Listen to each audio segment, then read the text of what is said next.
Before we even get started, I want you to be able to make up your own mind about all this. So go ahead and click the link in the description to get the audiobook for free. Okay, so let's get into it. You've probably heard of the let them theory, right? It's this simple life hack that has absolutely taken over the internet, and it promises this clear path to inner peace. But what if there's a lot more to the story? So yeah, what is all the hype really about? Today, we're digging deep into this viral self-help phenomenon. And our goal is to go way beyond the short viral clips and uncover the full story, the good, the bad, and, the deeply controversial side of it all. And believe me when I say viral, I mean it. This idea just exploded, seemingly out of nowhere. It sparked this huge conversation online and offline, and it all started with one single 60-second video. That one little video explaining the theory, it racked up over 15 million views. Like, overnight, it felt like. This was no slow burn. It was an absolute firestorm of interest. It just goes to show how deeply this simple idea resonated with so many people. And then, the ultimate cosign happened. Oprah called it one of the best self-help books she had ever read. I mean, come on. A statement like that, from one of the most powerful voices in media, that can turn a viral trend into a full-blown cultural juggernaut. And that is exactly what happened here. But here's the thing, almost as fast as the praise poured in, so did the backlash. For every glowing review, you could find a scathing one-star takedown, just like this one. It just proves how polarizing this theory really is, and that's exactly what we're here to unpack. All right, so what is this theory that has everybody talking?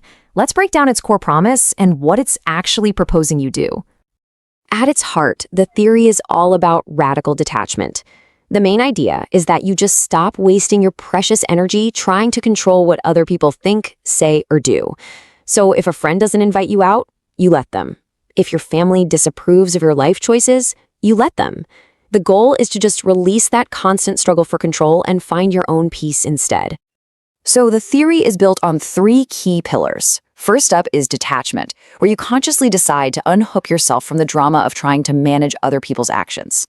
Then comes a tougher one. Let people fail. And this means you stop rescuing people all the time so they can actually face consequences and hopefully learn to rescue themselves. And finally, you let them be themselves. You stop trying to change people and instead you just observe who they really are. The theory says this is how you find out if you're in a relationship with a real person or just their potential. But wait, there's a really crucial second part here that often gets lost in all the viral clips.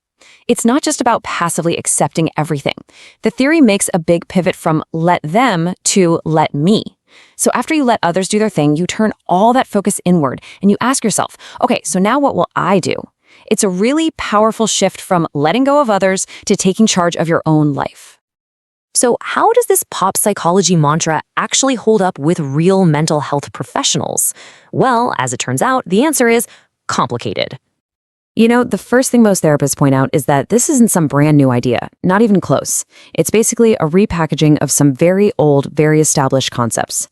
It borrows heavily from radical acceptance, which is a core skill in something called dialectical behavior therapy, or DBT. And it also echoes principles from ancient Stoic philosophy. Both of those philosophies teach accepting reality for what it is and focusing only on what's within your power. Professionals are pretty divided on this one. On one hand, they definitely appreciate how it can encourage setting boundaries and reducing anxiety. It really promotes self-acceptance over chasing validation from others. But on the other hand, they raise some really serious concerns. They warn that it oversimplifies really complex relationships, that it can become an excuse for avoiding necessary conflicts, and this is a big one. It is absolutely the wrong tool for situations that involve trauma or abuse. And that kind of nuance brings us straight to the controversy. You see, the theory didn't just get criticized for being too simple. It got hit with some serious accusations that challenge its entire origin story. And this right here, this is the heart of the backlash. On the left, you can see parts of a poem called Just Let Them by Cassie Phillips, which went viral a long time before this theory ever did. And on the right, you have the core ideas of the book. Critics, and even Phillips herself, have pointed out the really striking similarities, and that's led to accusations of plagiarism. Basically, claims that the author took the core idea without giving any credit and then built a whole brand around it. And those plagiarism accusations are really just the tip of the iceberg. Reviewers have called the book incredibly repetitive, basically arguing it could have been a short blog post. Many say it just rehashes Stoicism and Buddhist principles without ever giving them credit. Others point to the fact that the author is a lawyer, not a psychologist, and that the theory seems to directly contradict years of research from academics like Brené Brown, who says vulnerability and connection, not detachment, are the keys to a meaningful life. So, we've seen the viral hype, we've looked at the core promise, and we've waded through the pretty serious controversies. How do we put all of this together to come to some kind of final verdict?